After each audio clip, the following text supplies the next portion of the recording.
យើងខកខានមិនបានធ្វើសន្និសីទសារព័ត៌មានដែលសារតែមានការជួបប្រវល់ផ្សេងដូច្នេះនិយាយនេះគឺខ្ញុំបូកសរុបជូនទាំងអស់ពាក់ព័ន្ធជាមួយនឹងការជុំទាំងឡាយក៏ដូចជាលទ្ធផលមកចំណាយពេលយូរខ្ញុំសូមចាប់ផ្ដើមតែម្ដងដោយតែលោកស្រីបានជ្រាបហើយថ្ងៃនេះគឺយើងមានកិច្ចប្រជុំនិងព្រឹត្តិការណ៍សំខាន់សរុបចំនួន7កម្មវិធីទី1ក្នុងនាមជាប្រធានបដូវវេនអាស៊ានសម្ដេចតេជោនាយករដ្ឋមន្ត្រីបានអញ្ជើញធ្វើជាអធិបតីដ៏ខ្ពង់ខ្ពស់បើកកិច្ចប្រជុំកំពូលអាស៊ានលើកទី40និងទី41ដែលមានការអញ្ជើញចូលរួមពីថ្នាក់ដឹកនាំអាស៊ានផងដែរបន្ទាប់មកសម្ដេចតេជោនិងថ្នាក់ដឹកនាំអាស៊ានបានអញ្ជើញទស្សនាពិព័រណ៍រូបថតស្ដីពីការចូលរួមចំណែករបស់កម្ពុជាក្នុងការកសាងសហគមន៍អាស៊ានកិច្ចប្រជុំបន្តបន្ទាប់មានកិច្ចប្រជុំកំពូលអាស៊ានលើកទី40ដែលជាកិច្ចប្រជុំពេញអង្គនិងកិច្ចប្រជុំកំពូលអាស៊ានលើកទី41ដែលជាកិច្ចប្រជុំចង្អៀតកិច្ចប្រជុំកំពូលអាស៊ានចិនលើកទី25កិច្ចប្រជុំកំពូលអាស៊ានសាធារណរដ្ឋកូរ៉េលើកទី23និងកិច្ចប្រជុំកំពូលអាស៊ាននិងអង្គការសហប្រជាជាតិលើកទី12ដែលកំពុងតែប្រព្រឹត្តទៅដោយសារតែកិច្ចប្រជុំកំពូលប្រទៅខ្ញុំគិតថាពាក់ព័ន្ធជាមួយនឹងលទ្ធផលទាំងឡាយខ្ញុំអាចចែករំលែកជូននៅពេលស្អែកវិញដោយសារថានៅពេលនេះថ្នាក់ដឹកនាំរបស់យើងក៏ដូចជាថ្នាក់ដឹកនាំរបស់អង្គការសហប្រជាជាតិកំពុងតែពិភាក្សាគ្នាអាចថានឹងមានចំណុចមួយចំនួនធំដែលយើងមិនទាន់ដឹងដូច្នេះខ្ញុំសូមចែករំលែកព័ត៌មាននេះនៅពេលស្អែកវិញពាក់ព័ន្ធជាមួយនឹងកិច្ចប្រជុំកំពូលអាស៊ានលើកទី40ដែលជាកិច្ចប្រជុំពេញអង្គកិច្ចប្រជុំបានពិភាក្សាអំពីចំណុចសំខាន់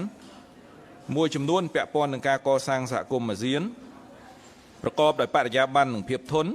ព្រមទាំងការកំណត់ទិសដៅអនាគតសម្រាប់សហគមន៍អាស៊ានដោយកំណត់យកផលប្រយោជន៍និងសុខុមាលភាពរបស់ប្រជាជនជាអាទិភាពកិច្ចប្រជុំក៏បានជំរុញការអនុវត្តគំនិតផ្ដួចផ្ដើមអាស៊ាននានាលើគ្រប់វិស័យដើម្បីពង្រឹងការកសាងសហគមន៍អាស៊ានមួយដែលអាចឆ្លើយតបទៅនឹងបញ្ហាប្រឈមដោយប្រសិទ្ធភាពខ្ពស់និងមានភាពធន់ទាំងផ្នែកសេដ្ឋកិច្ចនិងសន្តិសុខកិច្ចប្រជុំក៏បានស្វាគមន៍គម្រោងចរចាក្នុងការដំឡើងកម្រិតកិច្ចព្រមព្រៀងពាណិជ្ជកម្មទំនិញអាស៊ានក្នុងគោលដៅជំរុញនិងអភិវឌ្ឍសេដ្ឋកិច្ចអាស៊ានជាពិសេសក្រោយវិបត្តិ COVID-19 ថ្នាក់ដឹកនាំអាស៊ានក៏បានគាំទ្រនឹងឯកភាពលើការតែងតាំងឯកឧត្តមបណ្ឌិតកៅកំហួនចំណុចនេះខ្ញុំបានចែករំលែករួចហើយប៉ុន្តែថ្ងៃនេះថ្នាក់ដឹកនាំអាស៊ានរបស់យើងក៏បានបង្ហាញជាថ្មីម្ដងទៀតនៅការគាំទ្រក៏ដូចជាការសហការដើម្បីធ្វើយ៉ាងណាឲ្យអគ្គលេខាធិការថ្មីមានលទ្ធភាពបំពេញតួនាទីរបស់ខ្លួនឯងដោយប្រសិទ្ធភាពហើយក៏បានអរគុណទៅដល់អេដាមដាតុលឹមជុកហ៊ុយដែលបានបញ្ចប់អាណត្តិរបស់ខ្លួននិងបានកោតសរសើរចំពោះស្នាដៃទាំងឡាយដែលអេដាមលឹមជុកហ៊ុយបានធ្វើក្នុងអាណត្តិរបស់គាត់ជាពិសេសនៅចំពេលដែលមានបញ្ហាជំរងចម្រាស់ក៏ដូចជាវិបត្តិជាច្រើនកើតមាននៅក្នុងតំបន់នៅក្នុងឱកាសកិច្ចប្រជុំនេះសម្ដេចតេជោបានទទូចស្នើឲ្យអាស៊ានពិចារណាបង្កើតគំនិតផ្ដួចផ្ដើមស្ដីពីការបង្កើតក្របខ័ណ្ឌកិច្ចព្រមព្រៀងបៃតងអាស៊ានដើម្បីធានានូវភាពធន់និងសុវត្ថិភាពសម្រាប់យុវជនជំនាន់ក្រោយនិងក៏ជាការចូលរួមចំណែកក្នុងការតម្រង់ទិសអាស៊ានឆ្ពោះទៅរកអនាគតបៃតងប្រកបដោយចីរភាពកិច្ចប្រជុំបានអនុម័តឯកសារសំខាន់ចំនួន4ទី1គឺជាសេចក្តីថ្លែងការណ៍ចក្ខុវិស័យរបស់ថ្នាក់ដឹកនាំអាស៊ានស្តីពីអាស៊ានរួមគ្នាធ្វើដោះស្រាយបញ្ហាប្រឈមរួមគ្នាឯកសារទី2គឺជាសេចក្តីថ្លែងការណ៍របស់ថ្នាក់ដឹកនាំអាស៊ានស្តីពីខួបលើកទី55របស់អាស៊ានឯកសារទី3ស្តីពីសេចក្តីថ្លែងការណ៍របស់ថ្នាក់ដឹកនាំអាស៊ានស្តីអំពីចក្ខុវិស័យនៃការតភ្ជាប់អាស៊ានក្រោយឆ្នាំ2025និងឯកសារទី4គឺជាសេចក្តីថ្លែងការណ៍របស់ប្រមុខដឹកនាំអាស៊ានស្តីពីសំណើសុំចូលជាសមាជិកអាស៊ានរបស់ទីម៉ូឡេស្តេត្រង់ចំណុចនេះបន្តិចទៀតខ្ញុំនឹងជូនព័ត៌មានបន្ថែមកិច្ចប្រជុំកំពូលអាស៊ានលើកទី41ចង្អៀតគឺបានពិភាក្សានិងផ្លាស់ប្ដូរយោបល់លើទំនាក់ទំនងខាងក្រៅតំបន់អាស៊ាននិងទិសដៅអនាគតព្រមទាំងបញ្ហាតំបន់និងសកលជាប្រយោជន៍និងកង្វល់រួមសម្រាប់អាស៊ានជារួមក្រៅពីបានសង្កត់ធ្ងន់ទៅលើបញ្ហាសន្តិសុខមិនប្រពៃណីដូចជា COVID-19 បរិស្ថានការប្រែប្រួលអាកាសធាតុអសន្តិសុខធម្មពលនិងស្បៀងអាហារនៅតំបន់ផ្សេងៗនៅក្នុងពិភពលោកថ្នាក់ដឹកនាំអាស៊ានបានបដិញ្ញាបន្តរក្សាគុណតម្លៃរបស់អាស៊ាននិងអនុវត្តមាគ៌ាអាស៊ាន ហើយក៏បានបញ្ជាក់សារជាថ្មីភាពចាំបាច់ក្នុងការពង្រឹងទំនាក់ទំនងជាមួយដៃគូអាស៊ានដែលត្រូវបន្តផ្ដោតទៅលើការជឿទុកចិត្តនិងផ្ដល់ប្រយោជន៍ឲ្យគ្នាទៅវិញទៅមកថ្នាក់ដឹកនាំក៏បានស្វាគមន៍អ៊ុយក្រែនក្លាយជាសមាជិកទី50នៃសន្ធិសញ្ញាមិត្តភាពនិងកិច្ចសហប្រតិបត្តិការនៅអាស៊ីអាគ្នេយ៍ដែលនេះបញ្ជាក់ពីសារៈសំខាន់និងតួនាទីនាំមុខរបស់អាស៊ានក្នុងការកសាងទំនាក់ទំនងចំពោះបញ្ហាតំបន់និងសកលថ្នាក់ដឹកនាំបានផ្លាស់ប្ដូរយោបល់គ្នាលើបញ្ហាអ៊ុយក្រែនឧបទ្វីបកូរ៉េសមុទ្រចិនខាងត្បូងបញ្ហាមីយ៉ាន់ម៉ានិងបញ្ហាដទៃទៀតត្រង់ចំណុចនេះខ្ញុំសូមគូបញ្ជាក់ផងដែរថាកិច្ចប្រជុំចង្អៀតបានអនុម័តលើឯកសារការវាយតម្លៃនិងសេចក្តីសម្រេចរបស់ប្រមុខដឹកនាំអាស៊ានស្តីពីការអនុវត្តកិច្ចព្រមព្រៀងជាឯកច្ឆន្ទ5ចំណុចកន្លែងនេះផងដែរខ្ញុំនឹងជូនព័ត៌មានបន្ថែមបន្ទាប់ពីខ្ញុំជូនព័ត៌មានសរុបសិនពាក់ព័ន្ធជាមួយនឹងកិច្ចប្រជុំកំពូលអាស៊ានចិនលើកទី25ថ្នាក់ដឹកនាំអាស៊ានបានចូលរួមអបអរសាទរចំពោះភាពជោគជ័យនៃកិច្ចប្រជុំមហាសន្និបាតបកកុម្មុយនីសចិនលើកទី20ដែលបានប្រារព្ធធ្វើឡើងនៅពេលថ្មីនេះនឹងគាំទ្រចក្ខុវិស័យដែលបានដាក់ចេញដោយប្រធានាធិបតីស៊ីជីនពីងក្នុងការកសាងលំនៅ5យ៉ាងរួមមានសន្តិភាពសុវត្ថិភាពនិងសន្តិសុខវិបលភាពស្រស់ស្អាតនិងមិត្តភាពដែលបានប្រកាសកាលពីឆ្នាំទៅថ្នាក់ដឹកនាំអាស៊ាននិងចិនបានផ្លាស់ប្ដូរទស្សនៈគ្នាក្នុងការលើកកម្ពស់កិច្ចសហប្រតិបត្តិការអាស៊ានចិនឲ្យកាន់តែរីកចម្រើនទៅមុខបន្ថែមទៀតដោយត្រូវឈរលើមូលដ្ឋានគ្រឹះដ៏រឹងមាំនៃសន្តិភាពស្ថិរភាពការអភិវឌ្ឍនិងវិបលភាពក្នុងតំបន់កិច្ចប្រជុំក៏បានវាយតម្លៃខ្ពស់និងស្វាគមន៍ចំពោះការបដិបត្តិគំនិតថ្មីដែលនឹងរួមចំណែកក្នុងការអនុវត្តឲ្យបានពេញលេញនូវភាពជាដៃគូយុទ្ធសាស្ត្រគ្រប់ជ្រុងជ្រោយអាស៊ានចិនដើម្បីសន្តិភាពនិងវិបលភាពសម្រាប់ឆ្នាំ2021រហូតដល់ឆ្នាំ2025ព្រមទាំងសម្រាប់ឲ្យបាននូវរាល់គោលដៅទាំងអស់នៅក្នុងកិច្ចព្រមព្រៀងមួយនេះថ្នាក់ដឹកនាំអាស៊ានចិនបានអនុម័តលើឯកសារសំខាន់ចំនួន3គឺសេចក្តីថ្លែងការណ៍រួមអាស៊ានចិននៃខួបលើកទី20នៃសេចក្តីថ្លែងការណ៍ស្តីពីការប្រតិបត្តិរបស់បណ្ដាភាគីនៅក្នុងសមុទ្រចិនខាងត្បូងសេចក្តីថ្លែងការណ៍រួមអាស៊ានចិនស្តីពីការពង្រឹងការអភិវឌ្ឍរួមនិងប្រកបដោយចីរភាពសេចក្តីថ្លែងការណ៍រួមអាស៊ានចិនស្តីពីការសហប្រតិបត្តិការសន្តិសុខស្បៀងដោយឡែកនៅក្នុងកិច្ចប្រជុំកម្ពុជាអាស៊ានសាធារណរដ្ឋកូរ៉េលើកទី23ថ្នាក់ដឹកនាំអាស៊ានបានបង្ហាញនៅភាពសោកស្ដាយចំពោះសោកនាដកម្មនៅអ៊ីតេវ៉ុនដែលបានកើតឡើងនាពេលថ្មីនេះដែលនាំទៅដល់ការបាត់បង់ជីវិតមនុស្សជាច្រើនថ្នាក់ដឹកនាំអាស៊ានស្វាគមន៍ចំពោះការបង្កើតមជ្ឈមណ្ឌលសហប្រតិបត្តិការហិរញ្ញវត្ថុនៅចាកាតាក្នុងឆ្នាំនេះនឹងស្នើឲ្យសាធារណរដ្ឋកូរ៉េបន្តចែករំលែកជំនាញនិងបទពិសោធន៍ផ្នែកហិរញ្ញវត្ថុជាពិសេសទៅលើផ្នែកបច្ចេកវិទ្យាហិរញ្ញវត្ថុសម្រាប់ជាមូលដ្ឋានក្នុងការកសាងសមត្ថភាពនិងការអភិវឌ្ឍរចនាសម្ព័ន្ធហិរញ្ញវត្ថុនៅក្នុងតំបន់ថ្នាក់ដឹកនាំអាស៊ាននិងសាធារណរដ្ឋកូរ៉េក៏បានបង្ហាញឆន្ទៈក្នុងការបន្តជំរុញកិច្ចសហប្រតិបត្តិការនៅក្នុងវិស័យវប្បធម៌និងសង្គមក៏ដូចជាជំរុញបន្ថែមទៀតនៃការផ្លាស់ប្ដូរទៅវិញទៅមករវាងប្រជាជនអាស៊ាននិងសាធារណរដ្ឋកូរ៉េព្រមទាំងបន្តពង្រឹងកិច្ចសហប្រតិបត្តិការលើវិស័យការងារនិងការអភិវឌ្ឍធនធានមនុស្សដោយតែខ្ញុំបានលើកឡើងមុននេះពាក់ព័ន្ធជាមួយនឹងសេចក្តីសម្រេចធំ2ទី1គឺពាក់ព័ន្ធជាមួយនឹងទីមខាងកើតដោយដែលខ្ញុំធ្លាប់ចែករំលែកជាមួយនឹងបងប្អូនអ្នកសារព័ត៌មានទាំងអស់ហើយទីមខាងកើតបានដាក់ពាក្យសុំចូលជាសមាជិកអាស៊ានអស់រយៈពេល11ឆ្នាំហើយដោយឡែកសម្រាប់កម្ពុជាតាំងពីថ្ងៃដំបូងគឺយើងបានបង្ហាញពីការគាំទ្រពេញលេញចំពោះគោលបំណងរបស់ទីមខាងកើតក្នុងការចូលរួមចំណែកជាក្រុមគ្រួសាររបស់អាស៊ានក៏ដូចជាចូលរួមចំណែកក្នុងការកសាងសន្តិភាពស្ថិរភាពនិងការរីកចម្រើននៅក្នុងតំបន់នៅគ្រប់វេទិកាទាំងអស់ទាំងវេទិកាតំបន់ទាំងជំនួបទ្វេភាគីថ្នាក់ដឹកនាំរបស់កម្ពុជាយើងជាពិសេសសម្ដេចតេជោតែងតែលើកយកបញ្ហានេះដើម្បីជំរុញឲ្យបណ្ដាប្រទេសសមាជិកផ្សេងទៀតជួយសម្របសម្រួលផ្ដល់លទ្ធភាពដើម្បីធ្វើយ៉ាងណាឲ្យទីមខាងកើតអាចចូលជាសមាជិករបស់អាស៊ានឲ្យបានឆាប់តាមតែអាចធ្វើទៅបានពីព្រោះយើងឃើញពីសក្តានុពលដែលគាត់នឹងអាចចូលរួមចំណែកក្នុងនាមជាសមាជិកមួយប៉ុន្តែក៏ជាតួនាទីកាតព្វកិច្ចដែលយើងអាចធ្វើចំពោះប្រទេសមួយទៀតដែលនៅក្នុងទីតាំងភូមិសាស្ត្ររួមជាមួយយើងផងដែរនៅក្នុងកម្មវិធីសំខាន់នៅទីមខាងកើតយើងក៏ឃើញមានតំណាងជាន់ខ្ពស់ពីខាងកម្ពុជារបស់យើងទៅចូលរួមដែរឧទាហរណ៍ដូចជាប៉ុនឯករាជ្យជាតិរបស់គាត់ជាដើមដូច្នេះចំណុចទាំងអស់នេះគឺយើងអាចមើលឃើញយ៉ាងច្បាស់ ពីការខិតខំប្រឹងប្រែងរបស់យើងក្នុងការជំរុញក៏ដូចជាសម្របសម្រួលក៏ដូចជាជួយទៅដល់ប្រទេសទីមកខាងកើតធ្វើយ៉ាងណាឲ្យគាត់អាចមានលទ្ធភាពដើម្បីចូលជាសមាជិកអាស៊ានដែលបានទាន់ពេលវេលាជាការពិតណាស់ពាក់ព័ន្ធជាមួយនឹងដំណើរការនៃការសម្រេចចិត្តរបស់អាស៊ានគឺពឹងផ្អែកទៅលើកុងសង្ស៊ីបានន័យថាយើងត្រូវការសម្លេងគ្រប់គ្រងទាំងអស់បើមានសម្លេងតែមួយមិនគ្រប់គ្រងក៏យើងអាចបញ្ចប់ដំណើរការនៃការសម្រេចចិត្តមួយនេះបានដែរប៉ុន្តែទោះបីជានៅក្នុងស្ថានភាពនេះក៏ដោយគឺយើងនៅតែបន្តជំរុញលើកទឹកចិត្តផ្ដល់គ្រប់ទលហីកទាំងអស់ដើម្បីធ្វើយ៉ាងណាឲ្យទីមកខាងកើតអាចក្លាយទៅជាសមាជិករបស់អាស៊ាន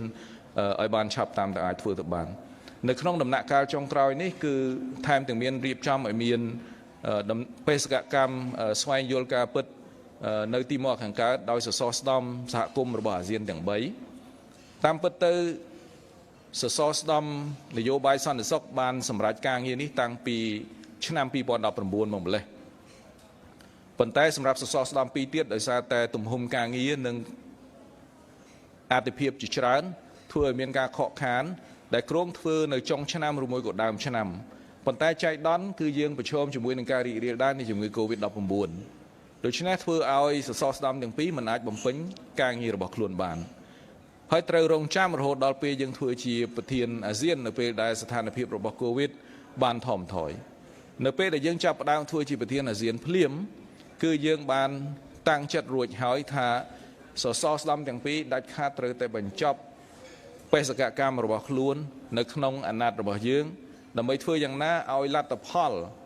ដែលពួកគាត់ទៅប្រមូលពីទីមកខាងកើតរួចរាល់សម្រាប់ការវាយតម្លៃរួមដើម្បីអនុញ្ញាតឲ្យអាស៊ានអាចធ្វើការវាយតម្លៃបាន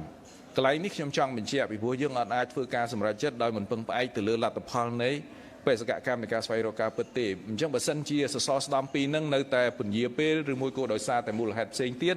អានឹងក៏វាប៉ះពាល់ទៅដល់ដំណើរការនៃការវាយតម្លៃដែរអញ្ចឹងនៅពេលដែលយើងធ្វើជាប្រធានអាស៊ានគឺយើងកំណត់យកអានឹងគឺជាគោលដៅធំបំផុតរបស់យើងមួយដាច់ខាតត្រូវតែធ្វើឲ្យហើយ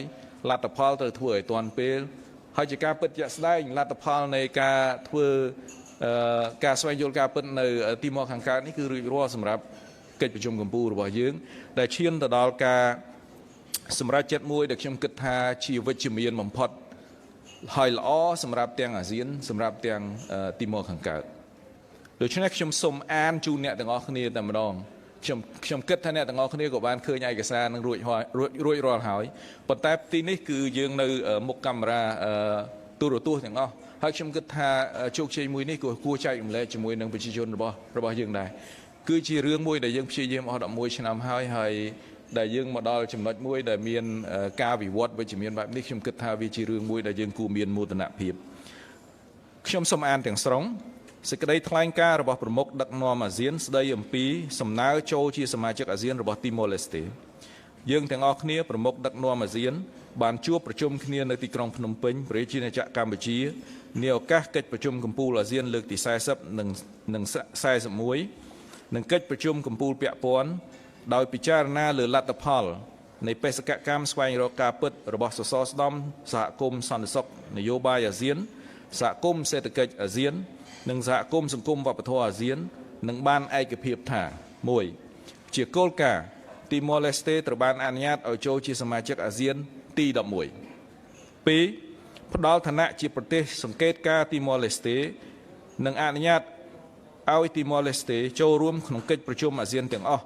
រួមបញ្ចូលទាំងសម័យប្រជុំពេញអង្គនៃកិច្ចប្រជុំកំពូលអាស៊ានទី3បង្កើតជាផែនទីបង្ហាញផ្លូវផ្អែកលើលក្ខណៈវិនិច្ឆ័យអព្យាក្រឹតសម្រាប់ការចូលជាសមាជិកពេញសិទ្ធិរបស់ទីម៉ូឡេស្តេរួមទាំងផ្អែកលើសមិទ្ធផលសំខាន់នានាដែលកំណត់ដោយរបាយការណ៍នៃបេសកកម្មស្វែងរកការពិតទាំង3សសរស្តម្ភរបស់អាស៊ាននិងបានប្រគល់ភារកិច្ចជូនក្រុមប្រឹក្សាសម្របសម្រួលអាស៊ានក្នុងការបង្កើតផែនទីបង្ហាញផ្លូវនេះហើយត្រូវដាក់ជូនថ្នាក់ដឹកនាំអាស៊ានទាំងអស់អនុម័តក្នុងឱកាសកិច្ចប្រជុំកំពូលអាស៊ានលើកទី41ទី4ប្រទេសសមាជិកអាស៊ានទាំងអស់និងដៃគូខាងក្រៅត្រូវផ្ដល់ការគាំទ្រដោយពេញលេញចំពោះទីម៉ូឡេស្តេក្នុងការឈានទៅសម្រេចឲ្យបាននៅសមិទ្ធផលដែលបានកំណត់ទាំងនោះតាមរយៈការកសាងសមត្ថភាពនិងផ្ដល់ការគាំទ្រចាំបាច់នានាផ្សេងទៀតសម្រាប់ការចូលជាសមាជិកអាស៊ានពេញសិទ្ធិរបស់ទីម៉ូឡេស្តេ ដូច្នេះព័ត៌មានមួយនេះខ្ញុំគិតថាបងប្អូននៅទីម៉ូខាងកើតទីម៉ូឡេស្តេអាចមានភាពកក់ក្ដៅហើយចាត់ទុកថានេះគឺជាជំហានវិជ្ជមានទៅមុខពីព្រោះបណ្ដាប្រទេសសមាជិកផ្សេងទៀតក៏ត្រូវការពេលវេលាពីចន្លោះថ្ងៃដែលទទួលបានការគ្រប់គ្រងជាគោលការណ៍រហូតដល់ថ្ងៃចូលជាសមាជិកពេញលេញដែរដូច្នេះការរងចាំគឺมันខាតបង់នោះទេអស់រយៈពេល11ឆ្នាំហើយឥឡូវនេះគឺយើងមកដល់ចំណុចនេះហើយខ្ញុំគិតថាយើងនឹងបន្តធ្វើយ៉ាងណាដើម្បីឲ្យសម្រេចបានចំណុចមួយនេះជោគជ័យសំខាន់ទី2ដែលខ្ញុំចង់រំលឹកផងដែរហើយក៏ខ្ញុំចង់ជូនជាសារបានបន្តិចពាក់ព័ន្ធជាមួយនឹងការសម្រេចបានមួយនេះគឺពាក់ព័ន្ធទៅនឹងការដាក់ចេញនូវអនុសាសន៍ក៏ដូចជាការស្វែងរកវិធីសាស្ត្រដើម្បីធ្វើយ៉ាងណាទៅដោះស្រាយបញ្ហានៅមីយ៉ាន់ម៉ាឲ្យបានឆាប់រហ័សពេញលេញនិងមានប្រសិទ្ធភាពបំផុតយើងដឹងហើយថាកិច្ចព្រមព្រៀងឯកច្ឆន្ទ5ចំណុចត្រូវបានអនុម័តដោយថ្នាក់ដឹកនាំកំពូលអាស៊ានកាលពីខែមេសាឆ្នាំ2021ប៉ុន្តែមកទល់ពេលនេះគឺយើងឃើញថាការវិវត្តទៅមុខនៅមានកម្រិតដូច្នេះដើម្បីចូលរួមចំណែកជំរុញធ្វើយ៉ាងណាឲ្យការអនុវត្តនេះមានប្រសិទ្ធភាពបំផុតនៅពេលដែលប្រជុំរដ្ឋមន្ត្រីមិនផ្លូវការនៅញូវយ៉កអាដាមបាត់យុរដ្ឋមន្ត្រីក្នុងនាមជារដ្ឋមន្ត្រីការបរទេសផងដែរនោះក៏បានលើកជាយោបល់ថាយើងជួបគ្នាក្នុងជំនួបពិសេសនៅទីក្រុងចាកាតាដើម្បីពិភាក្សាថាតើមានគំនិតអីខ្លះមានអនុសាសន៍អីខ្លះដើម្បីដាក់ជូនសម្រាប់ថ្នាក់ដឹកនាំកម្ពុជាអាស៊ានពិចារណាអញ្ចឹងយើងក៏មានការរៀបចំកិច្ចប្រជុំកម្ពុជាពិសេសនៅទីក្រុងចាកាតាក្នុងចុងខែ10ហើយក៏បានចេញជាបញ្ជីអនុសាសន៍មួយចំនួនសម្រាប់ជាការពិចារណាបន្តទៀតដោយរដ្ឋមន្ត្រីការបរទេសនៅមុនកិច្ចប្រជុំកម្ពុជារដ្ឋមន្ត្រីការបរទេសក៏បានជជែកវែកញែកគ្នាជាច្រើនដើម្បីស្វែងរកចំណុចរួមដើម្បីស្វែងរកកុងសង្ស៊ីនៅពេលដែលអាហារថ្ងៃត្រង់ដែលរដ្ឋមន្ត្រីការបរទេសទាំងអស់ជួបគ្នាដើម្បីជជែកលើរឿងនេះគឺយើងពួកគាត់ចំណាយពេលរហូតអស់4ម៉ោងអញ្ចឹងយើងបាយអស់តែកន្លះម៉ោងឯង3ម៉ោងកន្លះទៀតគឺជជែកគ្នាស្វែងរកដំណោះស្រាយរួមកន្លែងនេះខ្ញុំចង់បញ្ជាក់ដែរគឺការជជែកដោយស្ថាបនាគឺក្នុងគោលដៅធ្វើយ៉ាងណារក្សាមជ្ឈភាពនិងឯកភាពរបស់អាស៊ានហើយជាការអង្កេតគឺនៅមានចំណុចខ្វែងគ្នាមួយចំនួនប៉ុន្តែនៅក្នុងពេលដែលប្រជុំកម្ពុជានេះរដ្ឋមន្ត្រីការបរទេសរបស់យើងគឺគាត់មិនទាន់បោះបង់ចោលនៅកិច្ចខិតខំប្រឹងប្រែងនោះទេដោយសារតែអ្នកទាំងអស់គ្នាមិនបានឃើញពីស្ថានភាពជាក់ស្ដែងនៅក្នុងបន្ទប់គឺរដ្ឋមន្ត្រីការបរទេសអារម្មណ៍បាក់យុរដ្ឋមន្ត្រីគឺទៅជជែកជាមួយនឹងភាគីរបស់គាត់ថាតើមានវិធីអីដើម្បីយើងអាចសម្រួលគ្នាទៅវិញទៅមកដើម្បីស្វែងរកចំណុចរួមឈានទៅដល់ការដាក់ចេញឯកសារមួយនេះដូច្នេះឯកសារមួយនេះគឺចេញដោយការខិតខំប្រឹងប្រែងការតស៊ូជជែកដេញដោលប៉ុន្តែពោពេញទៅដោយការអត់ធ្មត់និងភាពបត់បែននិងការយល់គ្នាទៅវិញទៅមកដែលគោលដៅចុងក្រោយគឺធ្វើយ៉ាងណាធានាឯកភាពនិងមជ្ឈភាពអាស៊ានអញ្ចឹងត្រង់ចំណុចនេះក៏ខ្ញុំចង់លើកយកព័ត៌មានលម្អិតពាក់ព័ន្ធជាមួយនឹងឯកសារមួយនេះដែរខ្ញុំសូមអានជូនតែម្ដងដើម្បីជាព័ត៌មានទៅដល់ប្រជាពលរដ្ឋរបស់យើងដែលកំពុងតាមដាននៅតាមទូរទស្សន៍ការវាយតម្លៃនិងសេចក្តីសម្រេចចិត្តរបស់ប្រមុខដឹកនាំអាស៊ានស្តីពីការអនុវត្តកិច្ចព្រមព្រៀងជាឯកច្ឆន្ទ5ចំណុច1នៅក្នុងអំឡុងកិច្ចប្រជុំកម្ពុជាអាស៊ានលើកទី40និងទី41ថ្នាក់ដឹកនាំបានវាយតម្លៃលើការអនុវត្តកិច្ចព្រមព្រៀងជាឯកច្ឆន្ទ5ចំណុចដែលបានឯកភាពនៅក្នុងកិច្ចប្រជុំថ្នាក់ដឹកនាំអាស៊ានកាលពីខែមេសាឆ្នាំ2021ថ្នាក់ដឹកនាំបានកត់សម្គាល់នៅអនុសាសន៍របស់កិច្ចប្រជុំរដ្ឋមន្ត្រីការបរទេសអាស៊ានលើកទី55នៅថ្ងៃទី3ខែសីហាឆ្នាំ2022និងកិច្ចប្រជុំពិសេសរដ្ឋមន្ត្រីការបរទេសអាស៊ាននៅថ្ងៃទី27ខែតុលាឆ្នាំ2022ការពិនិត្យឡើងវិញ2យើងបានបញ្ជាក់ជាថ្មីថាមីយ៉ាន់ម៉ានៅតែជាផ្នែកដ៏សំខាន់របស់អាស៊ាន3យើងបានពិចារណាលើមាត្រា7និង20នៃធម្មនុញ្ញអាស៊ាននិងបានរំលឹកឡើងវិញនៅកិច្ចប្រជុំកម្ពុជាអាស៊ានលើកទី38និង39 4ដោយពិចារណាថាស្ថានភាពនៅមីយ៉ាន់ម៉ានៅតែធ្ងន់ធ្ងរនិងមានភាពផុយស្រួយជាមួយនឹងការកើនឡើងនៃអំពើហិង្សាដែលជាកង្វល់ចម្បងប៉ះពាល់មិនត្រឹមតែមីយ៉ាន់ម៉ាប៉ុណ្ណោះទេថែមទាំងដល់កិច្ចខិតខំប្រឹងប្រែងកសាងសហគមន៍អាស៊ានផងនោះអាស៊ានបដិញ្ញាចិត្តជួយមីយ៉ាន់ម៉ាក្នុងការស្វែងរកដំណោះស្រាយដោយសន្តិវិធី និងយូរអង្វែងសម្រាប់វិបត្តិបច្ចុប្បន្ន 5. ជាមួយនឹងភាពជឿនលឿនតិចតួចដែលសម្រេចបានក្នុងការអនុវត្តកិច្ចព្រមព្រៀងជាឯកច្ឆន្ទ 5 ចំណុចកងទ័ពជាតិមីយ៉ាន់ម៉ាមានតួនាទីក្នុងការអនុវត្តតាមការបដិញ្ញាចិត្តចំពោះថ្នាក់ដឹកនាំអាស៊ាន សេចក្តីសម្រេចចិត្ត 6. កិច្ចព្រមព្រៀងជាឯកច្ឆន្ទ 5 ចំណុចត្រូវតែជាឯកសារយោងដែលមានសុពលភាពរបស់យើងនិងគួរតែត្រូវបានអនុវត្តទាំងស្រុង 7. ចាំបាច់ត្រូវមានផែនការអនុវត្តដែលបង្ហាញពីសូចនាកររឹងមាំជាក់ស្ដែងនិងអាចវាស់វែងបានជាមួយនឹងការកំណត់ពេលវេលាជាក់លាក់ដើម្បីគាំទ្រដល់កិច្ចព្រមព្រៀងជាឯកច្ឆន្ទ 5 ចំណុចហើយត្រូវតែរៀបចំឡើងយើងប្រគល់ភារកិច្ចជូនរដ្ឋមន្ត្រីការបរទេសអាស៊ានរៀបចំផែនការអនុវត្តនេះ 8. ខិតខំឲ្យគ្រប់ភាគីពាក់ព័ន្ធទាំងអស់ប្រកាន់ខ្ជាប់និងអនុវត្តកិច្ចព្រមព្រៀងជាឯកច្ឆន្ទ 5 ចំណុចនិងឲ្យអាស៊ានតាក់ទងភាគីពាក់ព័ន្ធទាំងអស់ឲ្យបានឆាប់ការតាក់ទងនឹងត្រូវធ្វើឡើងក្នុងអរិយាប័ត្របត់បែននិងក្រៅផ្លូវការជាពិសេសដោយប្រេសិតពិសេសនៃប្រធានអាស៊ានស្ដីពីមីយ៉ាន់ម៉ាដោយសារតែអព្យាក្រឹតភាពភ្ជាប់ជាមួយនឹងអាណត្តិរបស់គាត់ដែលមានគោលបំណងតែមួយគត់គឺស្ដារសន្តិភាពនិងស្ថិរភាពស្របតាមកិច្ចព្រមព្រៀងជាឯកច្ឆន្ទ 5 ចំណុច 9. គណៈពេលដែលរក្សាភាពជាតំណាងមិនមែននយោបាយរបស់មីយ៉ាន់ម៉ានៅក្នុងកិច្ចប្រជុំកំពូលអាស៊ាននិងកិច្ចប្រជុំពាក់ព័ន្ធកិច្ចប្រជុំរដ្ឋមន្ត្រីការបរទេសអាស៊ានយើងបានប្រគល់ភារកិច្ចជូនក្រុមប្រឹក្សាសម្របសម្រួលអាស៊ានពិនិត្យឡើងវិញបន្ថែមទៀតទៅលើភាពជាតំណាងរបស់មីយ៉ាន់ម៉ាក្នុងកិច្ចប្រជុំអាស៊ានប្រសិនបើស្ថានភាពតម្រូវ 10. យើងបានបញ្ជាក់សារជាថ្មីកិច្ចប្រជុំកំពូលអាស៊ានគឺជាស្ថាប័នសម្រេចចិត្តខ្ពស់បំផុតហើយនឹងធ្វើការសម្រេចចិត្តចុងក្រោយលើការអនុវត្តកិច្ចព្រមព្រៀងជាឯកច្ឆន្ទ 5 ចំណុចរួមទាំងនៅពេលដែលកុងសង្ស៊ីសមិនអាចសម្រេចបានស្របតាមធម្មនុញ្ញអាស៊ាន 11. ទទូចឲ្យគ្រប់ភាគីពាក់ព័ន្ធទាំងអស់បន្ធូរបន្ថយភាពតានតឹងនិងអត់ធ្មត់ជាអតិបរមាហើយគ្រប់ភាគីពាក់ព័ន្ធទាំងអស់ដែលកាន់អាវុធគួរតែទទួលខុសត្រូវដោយតម្លាភាពនិងត្រូវថ្កោលទោសចំពោះអំពើហិង្សាដោយកត់សម្គាល់ថាកងកម្លាំងប្រដាប់អាវុធមីយ៉ាន់ម៉ាគឺជាកម្លាំងយោធាដ៏ធំបំផុតតែមួយគត់នៅក្នុងមីយ៉ាន់ម៉ាអំពាវនាវដល់ភាគីទាំងអស់នៅមីយ៉ាន់ម៉ាឲ្យសម្របសម្រួលដល់ការងាររបស់អគ្គលេខាធិការអាស៊ាននិងមជ្ឈមណ្ឌលសម្របសម្រួលអាស៊ានសម្រាប់ជំនួយមនុស្សធម៌និងគ្រោះមហន្តរាយក្នុងការផ្តល់ជំនួយមនុស្សធម៌ទៅមីយ៉ាន់ម៉ាដល់ប្រជាជនទាំងអស់ដែលកំពុងខ្វះខាតដោយមិនមានការរើសអើងអគ្គលេខាធិការអាស៊ាននិងមជ្ឈមណ្ឌលអាហារគួរតែត្រូវបានផ្តល់សិទ្ធិអំណាចដោយទទួលបានស្វ័យភាពសមស្របដើម្បីសម្របសម្រួលដល់ការផ្តល់ជំនួយមនុស្សធម៌នៅមីយ៉ាន់ម៉ាអាស៊ាននឹងអំពាវនាវឲ្យអង្គការសហប្រជាជាតិនិងដៃគូខាងក្រៅរបស់យើងឲ្យជួយគ្រប់គ្រងយើងក្នុងកិច្ចខិតខំប្រឹងប្រែងរបស់យើងក្នុងការអនុវត្តកិច្ចព្រមព្រៀងជាឯកច្ឆន្ទ 5 ចំណុច 14 អាស៊ានត្រូវពិចារណារិះរកវិធីសាស្ត្រផ្សេងទៀតដែលអាចគ្រប់គ្រងដល់ការអនុវត្តកិច្ចព្រមព្រៀងជាឯកច្ឆន្ទ 5 ចំណុច 15 យើងត្រូវពិនិត្យឡើងវិញនៅសេចក្តីសម្រេចចិត្តខាងលើក្នុងសម័យប្រជុំនាពេលខាងមុខហើយប្រគល់ភារកិច្ចជូនរដ្ឋមន្ត្រីការបរទេសតាមដានភាពជឿនលឿននិងរាយការណ៍មកកិច្ចប្រជុំកំពូលអាស៊ានឯកសារមួយនេះនឹងដើរតួនាទីយ៉ាងសំខាន់ក្នុងការជួយទៅដល់ប្រទេសសមាជិកជាពិសេសប្រទេសពិសេសក្នុងការអនុវត្តឲ្យបានពេញលេញនៅអាណត្តិរបស់គាត់ក្នុងការជំរុញការអនុវត្តកិច្ចព្រមព្រៀងជាឯកច្ឆន្ទ 5 ចំណុចនិងចូលរួមដោះស្រាយបញ្ហានៅមីយ៉ាន់ម៉ាខ្ញុំសូម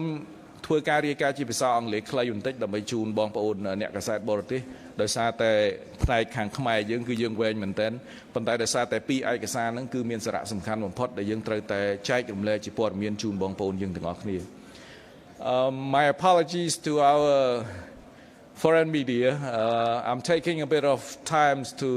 share some detailed information, with the local media here. And also my apology that I couldn't do the press briefing in the morning. But let me just give you a few major points, and then we will have the opportunity to exchange views, or in case you have questions, then you can also ask questions. Today we have 7 events. I'm not going to go through, the events, but focus more on the meetings. So we have the ASEAN plenary meeting, the 40th. And during this meeting, our leaders are talking about, the community building efforts and also the major issue that the ASEAN region is facing at the moment, for example, economic recovery, climate change, pandemic, and also, the need to build resilient in the region. The leader also looked at how we can further deepen our regional integration, through the expansions of our trade relationship and so on. The leader also expressed their strong support for the new Secretary General of ASEAN, who is a Cambodian, and I think he's going to start his job on the first day of January next year. During this meeting, the leaders adopted 4 key documents. The first one is the ASEAN Leaders' Vision on ASEAN Act, Addressing Challenges Together. Second, ASEAN Leaders' Statement on the 55th anniversary of ASEAN. The third one, ASEAN Leaders' Statement on ASEAN Connectivity Post-2025 Agenda. And the last one is the ASEAN Leaders' Statement on the application of Timor-Leste for ASEAN membership. I'm sure some of our colleagues here have seen the document already. It is available on the ministry website, and also some of our local media probably have already published this very important document. I just want to emphasize that Timor-Leste has been waiting for this for 11 years. Now it paved the way for some positive step to be taken going forward so that it can become full membership in the near future. On this one, I just want to clarify there's a foreign media report saying that today Timor-Leste is becoming the official members of ASEAN. Not yet. In principle, Timor-Leste is the 11th member, but then it needs to also fulfill all the responsibilities that will be included in the roadmap so that it can be fully accepted into the ASEAN region. Second, that is the ASEAN leaders retreat, and in the retreat the leaders are talking about regional and international issues, but also non-traditional security threats as well, for example climate change, pandemic, transnational crimes, terrorism, and now food security, energy security, and so on, so that they can exchange views and put forward some ideas on how the region will move forward or to respond to all of this crisis in an effective manner. The leaders also welcomed the signing of the TAC by 7 of our partners. The latest one, as you know, which was happening during the summits as well, and that is the signing ceremony for Ukraine into the Treaty of Amity and Cooperation in Southeast Asia. At the end of the meeting, the leaders adopted the ASEAN Leader Review and Decision on the implementation of the 5-point consensus. You probably saw the documents as well. It has 15 points. It outlines a number of very important steps that would guide ASEAN member states going forward to find solutions in Myanmar and also to support the role of the Special Envoy in carrying out his responsibility in advancing the implementation of the 5-point consensus. The ASEAN-China summit, they are looking at all the key priorities that they've been working together over the years, especially the proposal from China, for example, the 5 home, peaceful, safe, secure, prosperous, beautiful, and amicable home, and also the need to further strengthen and deepen our trade relationship based on the mutual interests and win-win cooperations. At the end of the meeting, the leaders adopted 3 key documents. The first one, ASEAN-China Joint Statement on the 20th anniversary of the Declaration on the Code of Conduct of Parties in the South China Sea. The ASEAN-China Joint Statement on Strengthening Common Sustainable Development. And ASEAN-China Joint Statement on Food Security Cooperations. And then we also had the ASEAN Republic of Korea Summit, the 23rd. The leader expressed their condolences to their counterparts on the deaths of many people that stampede in Itaewon. They welcome new initiatives, for example, ASEAN-Korea Financial Cooperation Centers, and also many other priorities under the joint work plan that they have together. The ASEAN leaders and the leaders of the Republic of Korea are expressing their strong commitment to move forward their strong partnership, especially when it comes to expanding the economic relationship between the two, because they can see a lot of potentials in this. And we are hoping also to further strengthen our relationship in the forms of establishing the comprehensive strategic partnership in the future, like some of our partners that just did, or some more partners that are wishing to achieve. Now it's the end of the briefing. I know it's a long one, but I think there's a need for everyone to have all the details of this summit, and that's my responsibility to tell. And now you can ask if you have any questions. Thank you for that comprehensive briefing. Lisa Martin from AFP. Can you confirm that behind the scenes in one of today's meetings that Cambodia and Thailand disagreed with other ASEAN countries about excluding all Myanmar junta ministers from all ASEAN meetings? Can you please explain Cambodia's position and why Cambodia thinks it's appropriate that ministers from a regime slaughtering civilians deserves a table at a seat at some of these ASEAN ministerial meetings? Well, to say is that Cambodia or Thailand or any other country, I think it's a misrepresentation of what's happening behind the scene. It's normal that member states would come with different ideas, how they want to put in the documents. And on this particular case, I think most countries are not sharing, particular decisions. So they have their own views. They come with their own ways of how ASEAN should solve these problems, based on the way that they look at the problems in Myanmar, based on their experience. And the fact that each member state comes with their own positions, it shouldn't be seen as a way to abstract things here. It's just that this is how ASEAN is making its decisions. So one point I can confirm with you that most countries are not supporting any particular decision. They come with their own positions here. I think it's a mischaracterization of the fact. Now, when it comes to the effort of ASEAN in solving the problems in Myanmar, first we have to acknowledge that it is a complex and difficult issues over there. And this fact has been shared by all the member states. And when it's complex, when it's difficult, then it is how we are going to come up with ways that we can solve such problems. As I mentioned from the beginning, our approach is to look at what would be the practical, long-term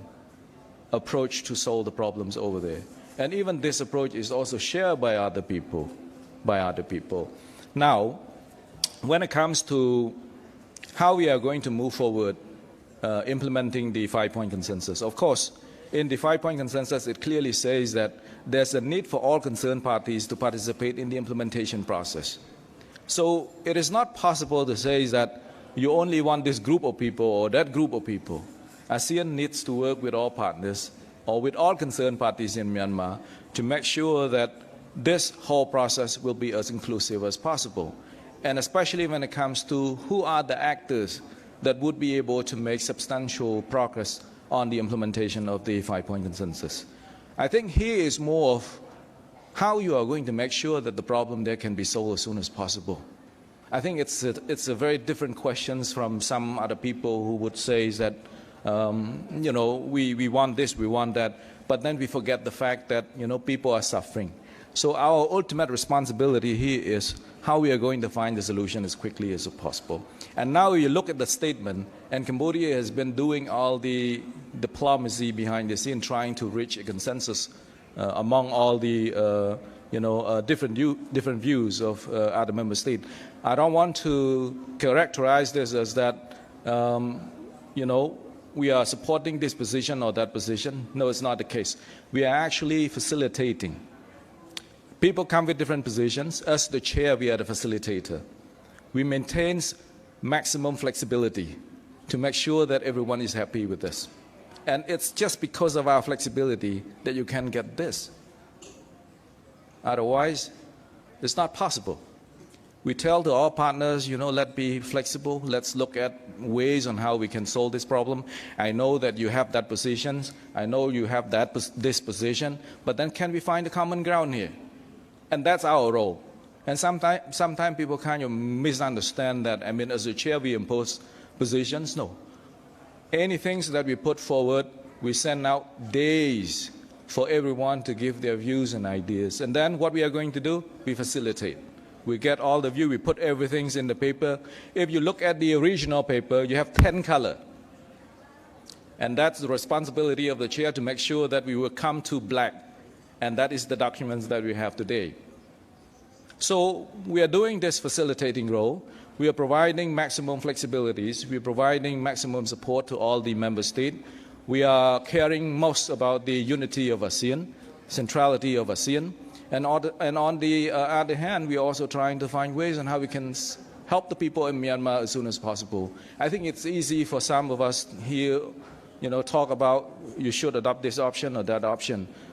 Let's not talk about this option or that option. Let's talk about what option works. And that's the right question to ask. Next year, the Myanmar junta are planning to hold elections. There's concerns that this will be a flashpoint for further violence. Did the leaders cast their mind forward to that prospect? And what was the nature of those discussions? Will ASEAN countries be sending observers to this poll? I think it's very clear from the ASEAN positions that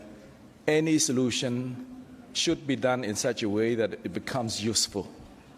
that it's not going to deepen the crisis in Myanmar. I'm not specifically saying that it's going to be this solution or that solution, but we emphasize that to our colleagues in Naypyidaw that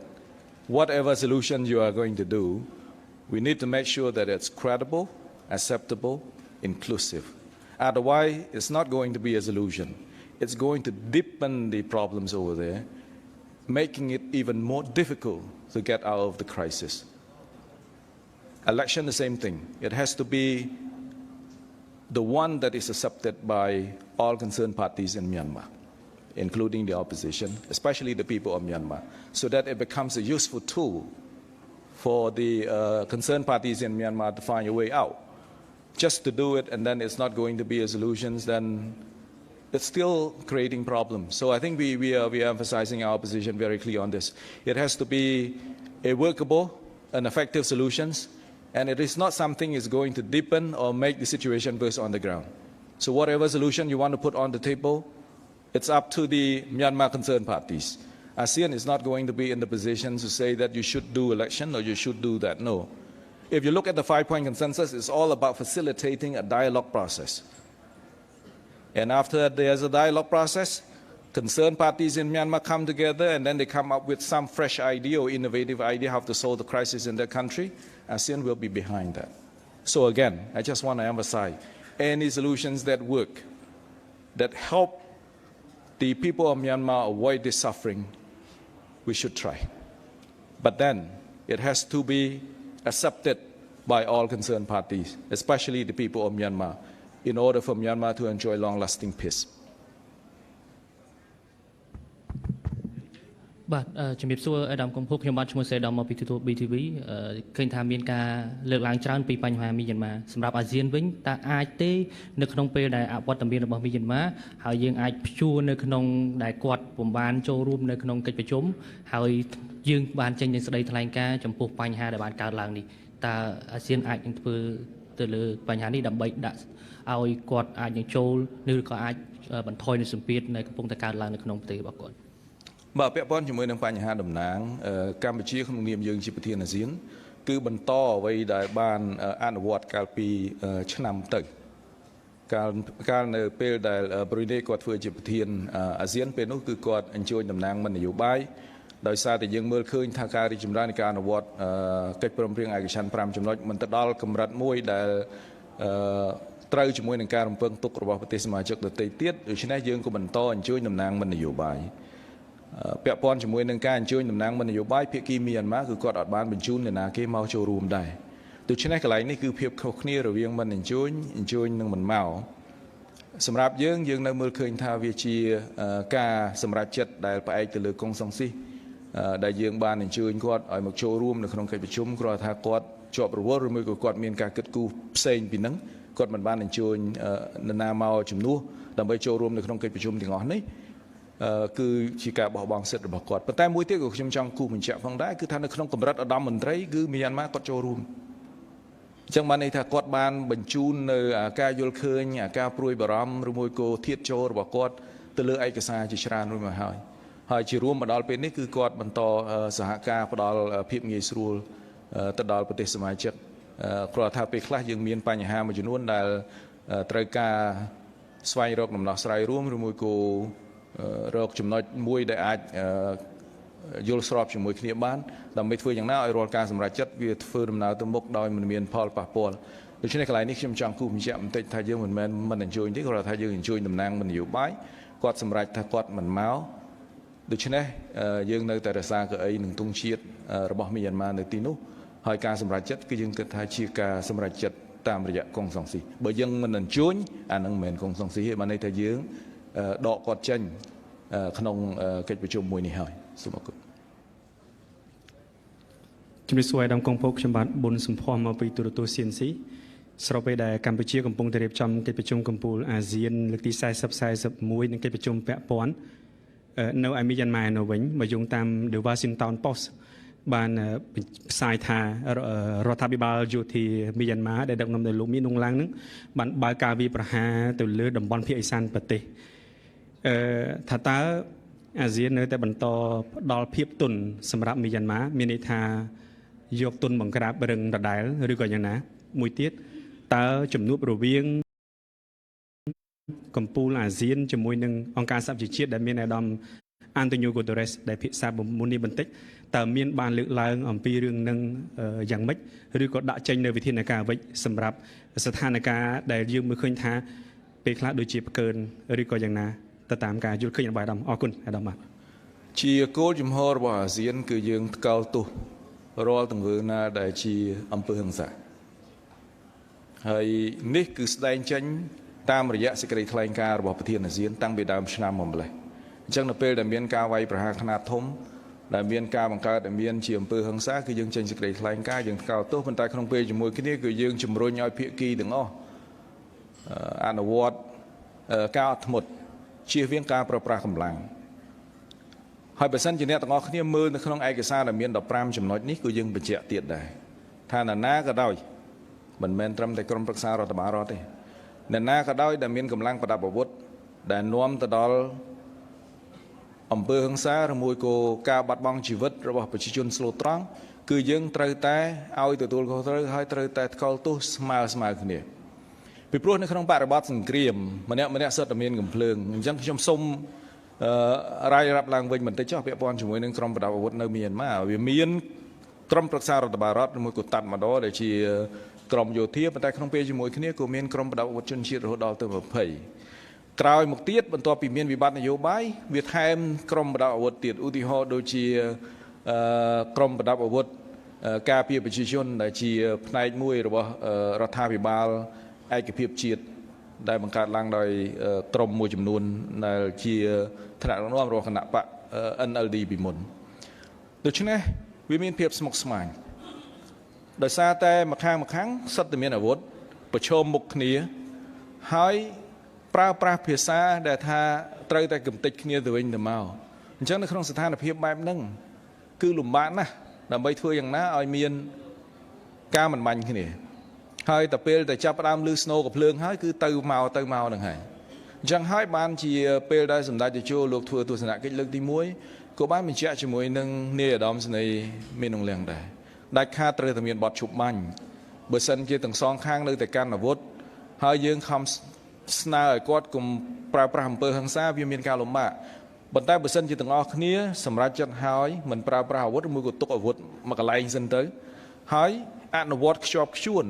អាកិច្ចព្រមព្រៀងបទឈប់បាញ់ហ្នឹងវាក៏មានភាពងាយស្រួលសម្រាប់យើងក្នុងការជំរុញការមិននាំទៅដល់អំពើហិង្សាដូចគ្នាដែរអញ្ចឹងអ្វីដែលសំខាន់សម្រាប់យើងពេលនេះគឺថានៅតែបន្តជំរុញឲ្យភាគីទាំងអស់ដែលមានអាវុធសូមចរចាគ្នាឲ្យបានឆាប់ដើម្បីសម្រេចឲ្យបានកិច្ចព្រមព្រៀងបទឈប់បាញ់ឲ្យបានលឿនហើយនៅពេលដែលបានកិច្ចព្រមព្រៀងបទឈប់បាញ់សូមអនុវត្តឲ្យបានខ្ជាប់ខ្ជួនឲ្យបានពេញលេញដើម្បីគ្មានដើម្បីនរណាទេគឺដើម្បីតែអាយុជីវិតនិងសុខុមាលភាពរបស់ប្រជាជនមីយ៉ាន់ម៉ាតែប៉ុណ្ណោះពាក់ព័ន្ធជាមួយនឹងសំណួរទី2ខ្ញុំសូមចាំស្អែកព្រឹកឡើងខ្ញុំជូនជាព័ត៌មានវិញដោយសារតែកិច្ចប្រជុំកំពូលអាស៊ានជាមួយនឹងអង្គការសហប្រជាជាតិកំពុងតែកើតឡើង ហើយខ្ញុំគិតថាគឺនឹងមានការលើកឡើងពីបញ្ហានេះដើម្បីឲ្យខ្ញុំអាចឆ្លើយដោយច្បាស់លាស់មិនមែនជាគោលជំហររបស់ខ្ញុំឬការមើលឃើញរបស់ខ្ញុំដែលវាឆ្លុះបញ្ចាំងពីការគិតរបស់ថ្នាក់ដឹកនាំអាស៊ានក៏ដូចជាថ្នាក់ដឹកនាំរបស់អង្គការសហប្រជាជាតិខ្ញុំគិតថាពេលស្អែកខ្ញុំឆ្លើយវាមានភាពប្រកបវិជ្ជាច្រើនជាងនឹងបាទសូមអរគុណ Hi, I'm Jan from VN Spread Vietnam. What can you say about is there the U.S. ASEAN comprehensive strategic partnership is on the agenda for the upcoming U.S. ASEAN summit? And what would you say about the first visit of President Biden to the South Asia when Cambodia as a host of this year's summit? Thank you. Well, I'm looking forward to that tomorrow. And on the second question, I think it gives a lot of meaning to the ASEAN-led mechanism. As a grouping, we hope that our partners will come to our city and having meeting with our leaders, especially major power. That's why a lot of attentions have been focusing on who's coming, who's not coming, and so on. But what I can say is to you is that most leaders are coming to town, and at the times that there are 3 summits happening at the same time. Now, on your specific questions of President Biden, I think it's a good thing for both of us. For us, we hope that we can further expand our relationship with the U.S. It becomes stronger, it becomes more comprehensive. There's so much potentials in our partnership, especially when it comes to economics, but also many other issues. For example, climate change, pandemic, sustainable development, poverty reduction, technology, and so on. So we are hoping that with the high-level representative from the U.S. coming to town, having a meeting with our leaders, more ideas, more priority will be put on the table. Because normally when leaders come, they have to come big, with some big ideas, what they want to do in the region and so on. And what is interesting is that we are on the ways to establishing the ASEAN-US Comprehensive Strategic Partnership. These ideas are important because it's going to structure our relationship in many years to come. So for ASEAN, it is, the best things. And we're hoping that other leaders will do the same thing, that they should come to our city, enjoy their times there, but most important of all, having conversations with our leaders, exploring all the possibilities that we can work together, and that something would be for mutual benefit. So for us, it's an exciting moment, but we're also excited that other leaders are also coming to town, and we are welcoming,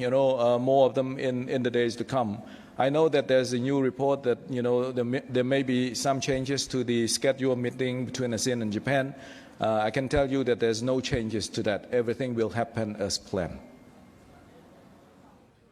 ជំរាបសួរអាយដាមនាងខ្ញុំឡាយសុភាវតីពីសារព័ត៌មានថ្មីខ្ញុំមានមួយសំណួរដោយសារតែគាត់សម្គាល់ឃើញថាការនៅកិច្ចប្រជុំអាស៊ានជារៀងរាល់លើកឃើញថាមានការថតថ្នាក់រវាងថ្នាក់ដឹកនាំផ្សេងគ្នានៅពេលដែលថតរូបជុំគ្នាគឺមានការពាត់ដៃប៉ុន្តែនៅក្នុងឆ្នាំនេះឃើញមានការលើកដៃបែបនេះតើជាសញ្ញាផ្លាស់ប្ដូរឬក៏មានអត្ថន័យយ៉ាងណាដែរអាយដាមចា៎ចម្លើយខ្លីគឺដោយសាររឿងកូវីដ ជៀសវាងតាមតែអាចធ្វើទៅបានការប៉ះការអីដូច្នេះគោយើងរើសយកជំរើសមួយនេះទៅអត់មានអីប្រែប្រួលទេគឺដោយសាររឿងកូវីដទេហើយនេះគឺចាប់ផ្ដើមអនុវត្តម្ដងមកកាលមកហើយកាលពីមុននៅក្នុងពេលដែលមានការប្រជុំដោយផ្ទាល់ខ្លះនៅពេលដែលចំនួនករណីកូវីដនៅខ្ពស់នៅឡើយថ្មីត្បិតតែក្នុងករណីប្រទេសកម្ពុជាយើងមិនមានបញ្ហាកូវីដឬមួយក៏យើងមិនមែនជារឿងដែលគួរឲ្យព្រួយបារម្ភប៉ុន្តែសុខភាពសុខុមាលភាពរបស់ភ្ញៀវយើងគឺជារឿងសំខាន់បំផុតយើងចង់ឲ្យគាត់មកដល់ចូលរួមប្រជុំត្រឡប់ទៅវិញគឺ COVID free ជំរាបសួរអាយដាមខ្ញុំបាទវុទ្ធចន្ទរាពី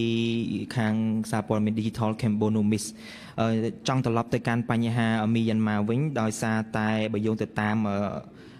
ការវិតម្លៃនិងសម្រាប់ចិត្តរបស់ប្រមុខដឹកនាំអាស៊ានស្ដីពីការអនុវត្តកិច្ចព្រមព្រៀងជាឯកច្ឆន្ទ5ចំណុចបញ្ហាមីយ៉ាន់ម៉ាហ្នឹងដែលបានចេញផ្សាយដោយបានអាយដាមបានជម្រាបជូនដែរខ្ញុំបានចាប់អារម្មណ៍ទៅចំណុចទី9ដែលបានលើកឡើងថាបកគលសិទ្ធិទៅឲ្យក្រុមប្រឹក្សាសម្របសម្រួលអាស៊ានដើម្បីពិនិត្យឡើងវិញបន្ថែមទៅលើភាពជាតំណាងរបស់មីយ៉ាន់ម៉ានៅក្នុងកិច្ចប្រជុំអាស៊ានបើស្ថានភាពតម្រូវក្នុងន័យនេះតើបានន័យថា អាស៊ាននឹងបើកផ្លូវឲ្យខាងភាគីមីយ៉ាន់ម៉ាពាក់ព័ន្ធនឹងនយោបាយចូលរួមក្នុងកិច្ចប្រជុំវិញមែនដែរឬទេឬមួយក៏នឹងកាត់បន្ថយការចូលរួមពីភាគីមីយ៉ាន់ម៉ាទៀតដោយសារតែនៅក្នុងកិច្ចប្រជុំកម្ពុជាយើងដឹងហើយយើងអត់បានអញ្ជើញភាគីនយោបាយទេប៉ុន្តែបើកិច្ចប្រជុំថ្នាក់រដ្ឋមន្ត្រីហិរញ្ញវត្ថុថ្នាក់រដ្ឋមន្ត្រីការពារជាតិគឺមានភាគីមីយ៉ាន់ម៉ាចូលរួមអញ្ចឹងបានន័យថាជាការបើកផ្លូវឬក៏ជាការកាត់បន្ថយរដ្ឋបិទដាក់សម្ពាធជាងមុនបើយោងទៅតាមឃ្លាចុងក្រោយបាននិយាយថាប្រសិនបើស្ថានភាពតម្រូវអញ្ចឹងតើស្ថានភាពតម្រូវនឹងជាស្ថានភាពបែបណាវិញហើយភ្ជាប់ជាមួយនឹងសំណួរនឹងដែរពាក់ព័ន្ធជាមួយនឹងបញ្ហាមីយ៉ាន់ម៉ាដូចគ្នាប៉ុន្តែភ្ជាប់ជាមួយនឹងបញ្ហាសមាជិកភាពរបស់ Timor Leste បើសិនជានៅឆ្នាំក្រោយពីព្រោះថានៅតាមការសេចក្តីប្រកាសការពីរសៀលថ្ងៃមិញហ្នឹងបានឲ្យដឹងថានៅឆ្នាំ2023អាស៊ាននឹងអនុម័តពេញសិទ្ធិតែម្ដងសម្រាប់សមាជិកភាពរបស់ទីម៉ូខ្លះជាសមាជិកទី11របស់អាស៊ានអញ្ចឹងថាតើបើសិនជារហូតដល់ឆ្នាំក្រោយឆ្នាំ2023នៅតែមិនមានវត្តមានភាគីមីយ៉ាន់ម៉ាចូលរួមមិនមានវឌ្ឍនភាពទៅលើចំណុចទាំង5ជាឯកច្ឆន្ទនឹងទេបានន័យថាតើវាអាចនឹងប៉ះពាល់ទៅដល់ធម្មនុញ្ញអាស៊ានក្នុងការសម្រេចចិត្តអនុម័តឲ្យជាផ្លូវការឲ្យទីម៉ូចូលជាសមាជិកទី11ដែរទេពីព្រោះថាអត់មានកុងសង្ស៊ីគឺថាមានតែ9ប្រទេសខ្ញុំមានតែប៉ុណ្្នឹងអរគុណច្រើនអាយដាមបាទពាក់ព័ន្ធជាមួយនឹងសំណួរទី1ចំណុចដែលសំខាន់នៅត្រង់នេះគឺក្នុងករណីស្ថានភាពតម្រូវបានន័យថាបើសិនជាមានការរីកចម្រើនការអនុវត្តកិច្ចព្រមព្រៀងឯកច្ឆន្ទ5ចំណុចទៅមុខអំពើហិង្សាលែងមានភាគីពាក់ព័ន្ធចាប់ផ្ដើមចូលរួមក្នុងកិច្ចសន្ទនាដោយអ្វីដែលមានចែងនៅក្នុងកិច្ចព្រមព្រៀងឯកច្ឆន្ទ5ចំណុចខ្ញុំគិតថាវាគួរគប្បីសម្រាប់រដ្ឋមន្ត្រីការបរទេសអាស៊ានឬមួយក៏ក្នុងករណីនេះគឺរដ្ឋមន្ត្រីទទួលបន្ទុកក្រុមប្រឹក្សាសម្របសម្រួលអាស៊ានពិភាក្សាទៅលើរឿងនេះដូច្នេះខ្ញុំគិតថាវាអាស្រ័យទៅលើការរីកចម្រើនជាក់ស្ដែងទៅវិញទេហើយបើសិនជាភាគីទាំងអស់មានការតាំងចិត្តខ្ពស់ព្យាយាមធ្វើឲ្យមានការរីកចម្រើនព្យាយាមធ្វើឲ្យមានការវិវត្តទៅរកទិសវិជ្ជមានខ្ញុំគិតថាបញ្ហានេះគឺវិរដ្ឋមានភាពងាយស្រួលនៅក្នុងឯកសារដដែលក៏បានបញ្ជាក់ដែរថាមីយ៉ាន់ម៉ានៅតែបន្តជាសមាជិកដ៏សំខាន់របស់យើងហើយយើងចង់ឃើញមីយ៉ាន់ម៉ាត្រឡប់មកប្រកបភាពវិញឲ្យបានលឿនតាមតែអាចធ្វើទៅបានអញ្ចឹងហើយចំណុចនេះក៏វាពាក់ព័ន្ធជាមួយនឹងចម្លើយរបស់ខ្ញុំមុនដែរសំណួរដែលសំខាន់សម្រាប់យើងទាំងអស់គ្នាគឺធ្វើយ៉ាងណាឲ្យមីយ៉ាន់ម៉ាអាចក្លាយទៅជាសមាជិកដែលអាចបន្តការងារគ្រប់បែបយ៉ាងដោយធម្មតាជាមួយនឹងបណ្ដាប្រទេសសមាជិកអាស៊ានវិញហើយចំណុចនេះគឺយើងនឹងព្យាយាមឲ្យអស់លទ្ធភាពដើម្បីសម្រេចឲ្យបានពាក់ព័ន្ធជាមួយនឹងសំណួរទី2ខ្ញុំសូមកែបន្តិចនៅក្នុង4ចំណុចដែលបានបញ្ជាក់គឺអត់មានកន្លែងណាថានៅក្នុងឆ្នាំ2023ទីម៉ូខាងកើតនឹងក្លាយទៅជាសមាជិកពេញសិទ្ធិទេនៅក្នុងកិច្ចប្រជុំលើកទី1ក្នុងឆ្នាំ2023នៅក្រោមភាពជាប្រធានរបស់ឥណ្ឌូនេស៊ីថ្នាក់ដឹកនាំកម្ពុជារបស់អាស៊ាននឹងសម្រេចទៅលើផែនទីចង្អុលផ្លូវហើយនៅក្នុងផែនទីចង្អុលផ្លូវហ្នឹងគឺនឹងគូសបញ្ជាក់រាល់ការងារអត្ថិភាពទាំងឡាយដែលមានដែលទីម៉ូខាងកើតត្រូវបំពេញដើម្បីធ្វើយ៉ាងណាឲ្យបណ្ដាប្រទេសសមាជិកពេលដែលគាត់វាយតម្លៃទៅគឺគាត់គិតថាទីម៉ូខាងកើតគឺរួចរាល់អញ្ចឹងកន្លែងនេះបើសិនជាគាត់ធ្វើរួចរាល់ក្នុងចុងឆ្នាំ2023ហេតុអីបានជាយើងមិនអាចធ្វើបានប៉ុន្តែបើសិនជាគាត់ត្រូវការរហូតដល់2024អាហ្នឹងក៏វាមានភាពបត់បែនតាមជាក់ស្ដែងនឹងដែរបើទោះបីជា2023គាត់រួចរាល់ហើយខាងភាគីទីម៉ូរួចរាល់ហើយប៉ុន្តែនៅតែមិនមានវត្តមានមីយ៉ាន់ម៉ាដដែលអាហ្នឹងនៅតែអាចទៅរួចយើងមើលដូចអ្វីដែលយើងបានធ្វើថ្ងៃនេះគឺយើងបានអញ្ជើញតំណាងនយោបាយរបស់មីយ៉ាន់ម៉ាឲ្យមកចូលរួមគឺគាត់មិនបានមកហើយរាល់ឯកសារទាំងអស់នេះគឺយើងបានសម្រេចក្នុងទម្រង់ដែលយើងថាវាជាកុងសង្ស៊ីរវាងប្រទេសសមាជិកអាស៊ានខ្ញុំគិតថាទាំងអស់នេះគឺផ្ដល់ភាពបត់បែនគ្រប់គ្រាន់សម្រាប់ឲ្យអាស៊ានដើម្បីធានាថាយើងបន្តជំរុញរបៀបវិរៈតំបន់ទៅមុខដោយមិនមានការរាំងស្ទះខ្ញុំសូមអនុញ្ញាតទុកឲ្យគ្នាយើងផ្សេងទៀតសួរសំណួរផងសូមជម្រាបសួរឯកឧត្តមនាងខ្ញុំថាវីមកពីសារព័ត៌មានកសន្តិភាពនាងខ្ញុំមានសំណួរតបជាប់ជាមួយនឹងបងប្រុសដែរដែលពាក់ព័ន្ធជាមួយនឹងទីម៉ូឡេយើងឃើញថាទីម៉ូគាត់បានស្នើសុំចូលជាសមាជិកទី11នៅអាស៊ានឲ្យរយៈពេល11ឆ្នាំហើយប៉ុន្តែនៅតែអត់ទាន់បានពេញសិទ្ធិអញ្ចឹងសំណួរខ្ញុំមានតែមួយទេខ្ញុំចង់ដឹងថាតើអ្វីដែលជាឧបសគ្គឬក៏តើទីម៉ូត្រូវបំពេញលក្ខខណ្ឌអ្វីជាចម្បងខ្លះទៀតដើម្បីអាចក្លាយជាសមាជិកអាស៊ានពេញសិទ្ធិអរគុណអាដាម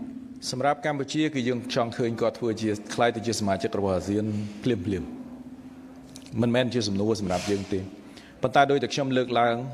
អាស៊ានគឺជាដំណើរការនៃការសម្រេចចិត្តដោយពឹងផ្អែកទៅលើការជជែកនិងកុងសង្ស៊ីអញ្ចឹងធម្មតាប្រទេសសមាជិកមួយគាត់មានការយល់ឃើញរៀងៗខ្លួនដែលគាត់គិតថាគាត់នៅខ្វះនេះគាត់ត្រូវបំពេញបន្ថែមកន្លែងនោះអញ្ចឹងអ្វីដែលអ្នកទាំងអស់គ្នាគួរបដោតឥឡូវហ្នឹងគឺទៅលើឯកសារចុងក្រោយហ្នឹងខ្ញុំយល់ដែលថាពេលខ្លះយើងចង់ដឹងពីសារបានគាត់ខ្វះអីគាត់ត្រូវបំពេញបន្ថែមអីចម្លើយទាំងអស់ហ្នឹងគឺមាននៅក្នុងផែនទីចង្អុលផ្លូវដែលនឹងដាក់ជូនថ្នាក់ដឹកនាំកម្ពុជាអាស៊ានសម្រាប់ក្នុងខែ4ឆ្នាំក្រោយប្រសិនបើយើងរៀបចំកិច្ចប្រជុំកម្ពុជាទៅតាមកាលវិភាគដូចយើងធ្វើរាល់ដងគឺខែ4ជាទូទៅនៅក្នុងឆ្នាំក្រោយអញ្ចឹងនៅក្នុងផែនទីចង្អុលផ្លូវនឹងបង្ហាញហើយស្អីខ្លះប៉ុន្តែកន្លែងនេះក៏ដូចជាខ្ញុំអានជូនអ្នកទាំងអស់គ្នាអំបញ្ញមិញដែរគឺវាឆ្លោះបញ្ចាំងអំពីលទ្ធផលនៃបេសកកម្មស្វែងយល់ការពិតនៅទីម៉ូខាងកើតអញ្ចឹងនៅក្នុងបេសកកម្មហ្នឹងគេមានរបាយការណ៍គេមកកន្លែងណាវិជ្ជមានកន្លែងណាមិនវិជ្ជមានហើយកន្លែងមិនវិជ្ជមានហ្នឹងហើយជាកន្លែងដែលយើងត្រូវតែបន្តធ្វើទាំងអស់គ្នាដើម្បីធានាថាពួកគាត់អាចត្រៀមខ្លួនរួចជាស្រេចដើម្បីក្លាយទៅជាសមាជិកពេញសិទ្ធិហើយកន្លែងហ្នឹងក៏បានបញ្ជាក់ដែរថាប្រទេសសមាជិកទាំងអស់ហើយនឹងដៃគូអាចជួយគាត់បានពីព្រោះទុកឲ្យគាត់ធ្វើម្នាក់ឯងគីឡូវាខ្វះធនធានខ្វះលទ្ធភាពប៉ុន្តែ2ចំណុចដែលយើងត្រូវយកចិត្តទុកដាក់ធំបំផុតនៅក្នុង4ចំណុចហ្នឹងហើយដែលយើងចាត់ទុកថាវាជារឿងវិជ្ជមានសម្រាប់យើងទាំងអស់គ្នាធ្វើត្បិតតែវាអស់11ឆ្នាំហើយយើងក៏បង្ហាញពីការយល់ឃើញរបស់យើងដែរថារឿងនេះវាគួរតែដោះស្រាយជាយូរមកហើយប៉ុន្តែវាបន្តរហូតមកដល់ឥឡូវគឺបានន័យថាហ្នឹងគឺជាយន្តការរបស់អាស៊ានយើងត្រូវតែពឹងផ្អែកទៅលើការជជែកហើយនឹងកងសង្ស៊ីប៉ុន្តែ2ចំណុចដែលយើងត្រូវកត់ត្រាគឺទី1ជាគោលការណ៍ទីម៉ូខាងកើតគឺជាសមាជិកទី11របស់អាស៊ានរួចមួយហើយទី2ទីម៉ូខាងកើតក្នុងនាមជាអ្នកអង្កេតការកន្លែងនេះខ្ញុំចង់បញ្ជាក់បន្តិចពាក្យថាអ្នកអង្កេតការរបស់អាស៊ានគឺយើងអត់ចេះតែឲ្យអ្នកផ្សេងទេពាក្យអង្កេតការគឺយើងយកមកប្រើប្រាស់ជាមួយតែអ្នកដែលមានសក្តានុពលនឹងក្លាយជាប្រទេសសមាជិកទេមិនប្រទេសមួយទៀតនៅអាមេរិកឡាទីនយើងឲ្យគាត់ជាអ្នកអង្កេតការអត់ទេយើងឲ្យ guest of the chair ជាភ្ញៀវរបស់ប្រធានទេពាក្យថា observer គឺសម្រាប់ prospective member only អញ្ចឹងគឺគាត់អាចចូលរួមប្រជុំបានហើយចូលរួមទាំងកិច្ចប្រជុំកំពូលពេញអង្គរបស់អាស៊ានទៅទៀតអញ្ចឹងចំណុច2ហ្នឹងគឺយើងត្រូវតែផ្ដោតរាយការណ៍ហើយចាត់ទុកថាវាជាជំហានវិជ្ជមានរបស់យើងហើយនេះហើយគឺជាកិច្ចខិតខំប្រឹងប្រែងរបស់កម្ពុជាក្នុងពេលដែលយើងធ្វើជាប្រធានអាស៊ាននៅពេលដែលមតិមួយចំនួនទៀតគិតថាយើងមិនបានសូម្បីតែប៉ុណ្្នឹងផងប៉ុន្តែឥឡូវយើងសម្រេចបានប៉ុណ្្នឹងហើយជាជំហានដ៏វិជ្ជមានធំមួយសម្រាប់គាត់ទាំងការទទួលស្គាល់ជាផ្លូវការជាសាធារណៈហើយនឹងលទ្ធភាពក្នុងការចូលរួមពីនឹងទៀតទៅគឺចាប់ផ្ដើមប្រឹងទាំងអស់គ្នាដើម្បីធ្វើយ៉ាងណាឲ្យគាត់ចូលជាសមាជិកហើយខ្ញុំចង់គូបញ្ជាក់ដែរថាវាមិនមែនជារឿងថ្មីទាំងស្រុងទេដូចក្នុងករណីប្រទេសយើងមួយចំនួននេះពេលដែលទទួលបានការគាំទ្រជាគោលការណ៍ហើយត្រូវការពេល2-3ឆ្នាំទម្រាំយើងចូលពេញសិទ្ធិដូចក្នុងករណីប្រទេសឡាវប្រទេសមីយ៉ាន់ម៉ាអីផ្សេងជាដើមបាទសូមជម្រាបសួរអាដាមខ្ញុំបាទពិសិដ្ឋមកពីបណ្ដាញព័ត៌មាន Fresh News ខ្ញុំបាទមាន2សំណួរដែរពាក់ព័ន្ធទៅនឹងទី1គឺកាលពីអំឡុងពេលយើងរៀបចំកិច្ចប្រជុំរដ្ឋមន្ត្រីការបរទេសអាស៊ានហ្នឹងគឺសម្ដេចនាយកហ៊ុនសែនក្នុងសម្ដេចអញ្ជើញពិធីបើកហ្នឹងគឺបានថ្លែងនៅគំនិតដូចផ្ដើមដើម្បីបង្កើត RCEP ឲ្យមានលេខាធិការដ្ឋាននៅភ្នំពេញអញ្ចឹងតើក្នុងពេលកិច្ចប្រជុំព្រឹត្តិការណ៍ដែល7កម្មវិធីខ្ញុំនិយាយថាក្នុងពេលហ្នឹងនេះយើងមានការពិភាក្សាពីគំនិតផ្ដួចផ្ដើមនេះដែរទេហើយយើងមានវឌ្ឍនភាពឬក៏មានដំណើរការយ៉ាងណាដែរថាអាចកើតឡើងនៅពេញឬក៏យ៉ាងណាដែរអាដាមហើយពាក់ព័ន្ធនឹងមួយទៀតគឺសំណួរខ្ញុំដោយសារថ្ងៃមិញមាន ASEAN China Summit ហើយចង់ដឹងថានរណាក៏ដឹងដែរថាអាស៊ានមានប្រទេសមួយចំនួនអាស៊ានមានចំនួននៅសមុទ្រចិនខាងត្បូងជាមួយនឹងចិនហើយរឿងនេះកាលពីឆ្នាំ2012គឺជារឿងក្តៅខ្លាំងតែម្ដងអញ្ចឹងតើ10ឆ្នាំមកនេះ រឿងហ្នឹងនៅតែក្តៅតទៀតហើយមានវឌ្ឍនភាពឬក៏ដំណើរការល្អយ៉ាងណាដែរឬក៏វានៅតែជាបញ្ហាដ៏ស្មុគស្មាញសូមអរគុណអាដាមបាទសូមអរគុណពាក់ព័ន្ធជាមួយនឹងសំណួរទី1នៅក្នុងយន្តការនៃការសម្រេចចិត្តរបស់អាស៊ានក៏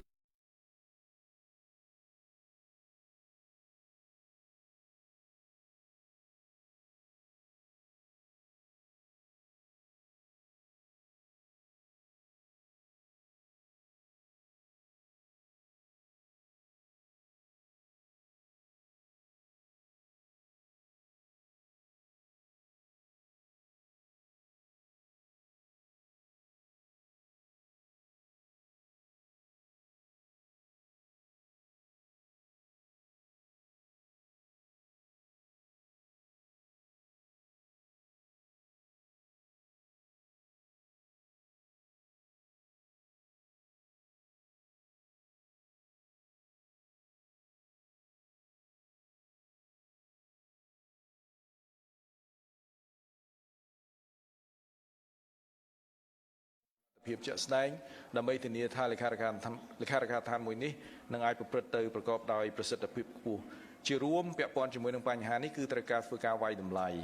ដូច្នេះហើយទាំងអស់នោះគឺជាការងាររបស់ក្រមបច្ចេកទេសប៉ុន្តែសម្រាប់ថ្នាក់ដឹកនាំកម្ពុជាគឺបានបញ្ជាក់ច្បាស់ហើយពីគោលបំណងហើយនឹងការតាំងចិត្តរបស់ខ្លួនក្នុងការធ្វើជាម្ចាស់ផ្ទះស្ថាប័នមួយនេះហើយជាការពិតណាស់ក៏បានបង្ហាញដែរថាដោយមើលពីវិសាលភាពនិងសារៈសំខាន់នៃកិច្ចព្រមព្រៀងពាណិជ្ជកម្មមួយនេះគឺវាតម្រូវឲ្យមានលេខាធិការឋានដាច់ដライមួយដើម្បីឲ្យអាចអនុវត្តឲ្យបានពេញលេញពាក់ព័ន្ធជាមួយនឹងសំណួរទី2ថ្មីត្បិតតែបញ្ហាសមុទ្រចិនខាងត្បូងនៅតែជាបញ្ហាសំខាន់មួយនៅក្នុងតំបន់ខ្ញុំក៏ចង់គូសបញ្ជាក់ផងដែរថា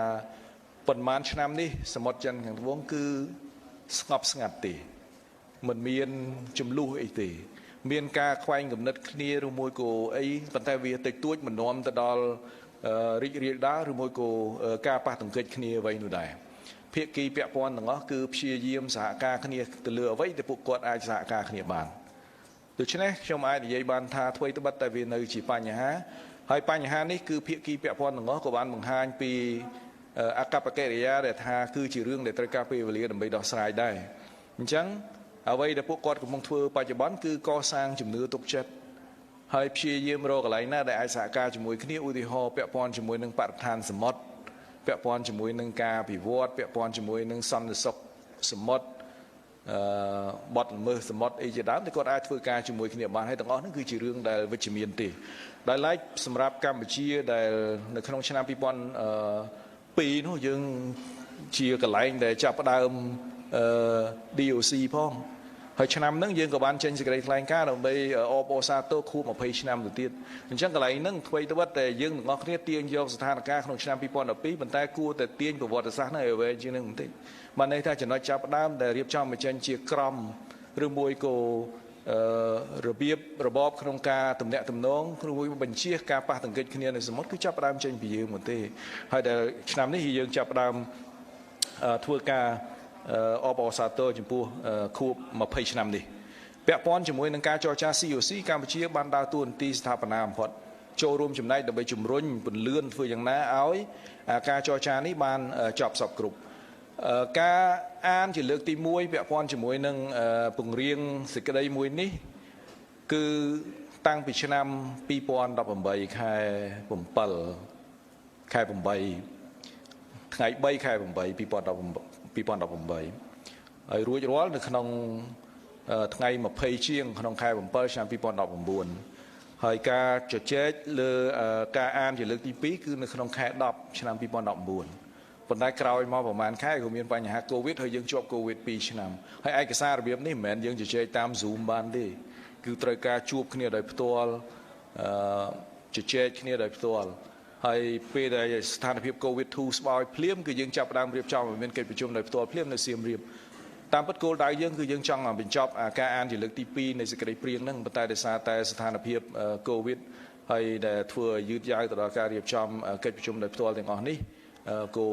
មានការយឺតយ៉ាវទៅដល់ការបញ្ចប់ប៉ុន្តែជាវឌ្ឍនភាពគឺបានច្រើនមែនទែនហើយយើងសង្ឃឹមថាផ្អែកទៅលើវឌ្ឍនភាពដែលបានកើតឡើងនៅក្នុងពេលដែលកម្ពុជាធ្វើជាប្រធានអាស៊ាននេះ ប្រទេសប្រធានក្រោយទៀតគឺអាចបញ្ចប់ឲ្យបានទាន់ពេលវេលាដើម្បីធានាថាក្របមួយនេះនឹងអាចយកមកសម្រាប់គ្រប់គ្រងការទំនាក់ទំនងក៏ដូចជាជួយទៅដល់ប្រទេសដែលពាក់ព័ន្ធនៅក្នុងសមុទ្រចិនខាងត្បូងអាចដោះស្រាយបញ្ហាជាមួយគ្នាដោយសន្តិវិធីហើយបើសិនជាមានបញ្ហាអាចមានមធ្យោបាយដើម្បីធ្វើកុំឲ្យវារីករាលដាលជាដើមដោយសារតែសំណួរថ្ងៃនេះច្រើនហើយដូច្នេះខ្ញុំសូមបញ្ចប់ត្រឹមពេលនេះហើយសូមអរគុណជាច្រើនទៅដល់បងប្អូនអ្នកសារព័ត៌មានទាំងអស់ដែលបានចំណាយពេលរងចាំរហូតដល់ចប់ខ្ញុំដឹងថាវាយឺតមែនទែនដែរប៉ុន្តែសូមអរគុណហើយនឹងសង្ឃឹមថាជួបបងប្អូនទាំងអស់នៅពេលព្រឹកថ្ងៃស្អែកតាមម៉ោងដដែល So thank you very much to all the media colleagues for spending time with me. It's a long media briefing. You have to stay late, but I hope that you enjoy your dinner after this. Thank you very much. Keep safe and enjoy your evening. Thank you.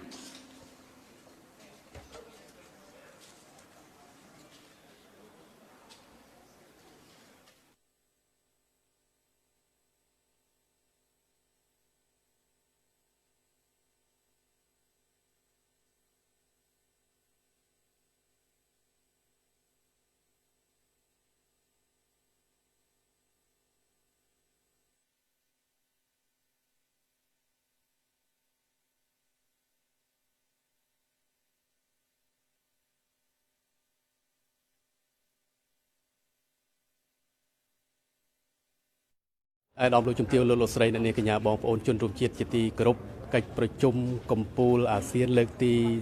41ថ្ងៃទី2បានបញ្ចប់ហើយដោយដែលសម្ដេចអាដាមលោកជំទាវបានជ្រាបហើយគឺតាំងពីព្រឹកម៉ោង8មកគឺពិធីបើកកិច្ចប្រជុំកំពូលអាស៊ានលើកទី41ក្រមអធិបតីភាពសម្ដេចតេជោនាយរដ្ឋមន្ត្រីនិងជាប្រធានអាស៊ានហើយក៏មានការចូលរួមពីថ្នាក់ដឹកនាំដែលជាថ្នាក់ដឹកនាំអាស៊ាននឹងចូលរួមក្នុងពិធីបើកនេះគឺប្រព្រឹត្តទៅដោយរលូនផងដែរហើយបន្តមកទៀតគឺថ្នាក់ដឹកនាំអាស៊ានក៏បានជជែកពិភាក្សាគ្នាទាក់ទងទៅនឹងកិច្ចប្រជុំដែលខ្លឹមសារបាញ់មិញគឺខាងអ្នកនាំពាក្យបានផ្ដល់ជូនសម្ដេចអាដាមលោកជំទាវបានទេសនាជាច្រើនមកហើយក្នុងនោះបន្ទាប់មករសៀលគឺមានកិច្ចប្រជុំអាស៊ានចិនកិច្ចប្រជុំអាស៊ានកូរ៉េហើយសម្ដេចតេជោមន្ត្រីក៏មានជំនួបជាមួយនឹងថ្នាក់ដឹកនាំសំខាន់ជាច្រើនទៀតផងដែរនៅថ្ងៃស្អែកនឹងមានកិច្ចប្រជុំពិសេសជាច្រើនទៀតពាក់ព័ន្ធទៅនឹងកិច្ចប្រជុំជាមួយបណ្ដាប្រទេសសំខាន់មានដូចជាសហរដ្ឋអាមេរិកមានជប៉ុនមានឥណ្ឌានិងកិច្ចប្រជុំជាមួយបណ្ដាប្រទេសសំខាន់ជាច្រើនទៀតផងដែរអរគុណលោកអ្នកដែលបានតាមដានទេសនានៅការផ្សាយផ្ទាល់តាំងពីដើមរហូតដល់ចប់ហើយតាមរយៈខ្លឹមសារបាញ់មិញសម្ដេចអាដាមលោកជំទាវបានជ្រាបហើយមុននេះបន្តិចសម្ដេចតេជោក៏បានជួបជជែកពិភាក្សាជាមួយនឹងឯកឧត្តមអគ្គលេខាធិការអង្គការសហប្រជាជាតិផងដែរហើយខ្លឹមសារលម្អិតនឹងមានការជម្រាបជូននាពេលបន្តផងដែរសម្រាប់ពេលនេះក្រុមការងារបច្ចេកទេសនៃការផ្សាយផ្ទាល់គេហទំព័រ Page Facebook សម្ដេចតេជោរដ្ឋមន្ត្រីសូមអរគុណសូមគោរពលា